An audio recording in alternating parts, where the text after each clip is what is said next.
আজি আপোনালোকে কি ক'লে এটা ডাঙৰ কথা ৰফিকুল সাহেবে ক'লে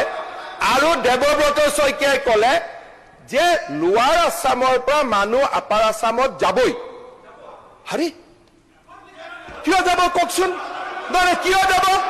কিয় যাব নহয় কিয় যাব কিয় যাব আপোনালোকে কওক তাৰমানে আপোনালোকে গোটেই অসমখন ল'বই ল'বই তাৰমানে আপোনালোকে মিয়া মুছলমান মানুহখিনিয়ে গোটেই অসম ল'বই আমিও ল'ব নিদিওঁ হৈ গ'ল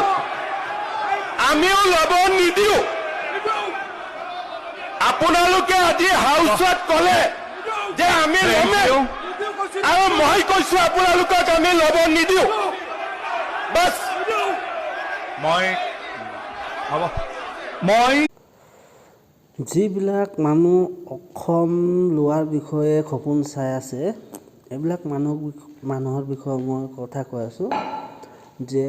অসমত যে যিনো আপোনালোকে বহিব পাইছে সেইটোৱে বহুত যথেষ্ট যে আপোনালোকে যে ভাবি আছে যে আমি অসমটোক লৈ ল'ম পাৰিব জানো ব্ৰিটিছৰ পৰা কোনোবা পাৰিছে জানো এইটো কৰিবৰ কাৰণে যে আপোনালোকে এতিয়া আৰু সপোন চাই আছে যে ল'ম বুলি এইটোতো কেতিয়াও নহ'ব না সপোন চোৱা একটা সীমা থাকে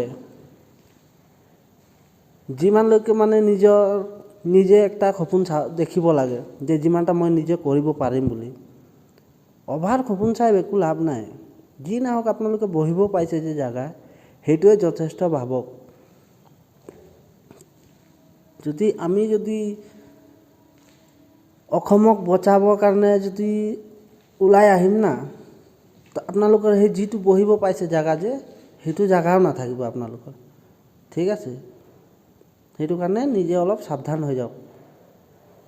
জয় অসম জয় ভাৰত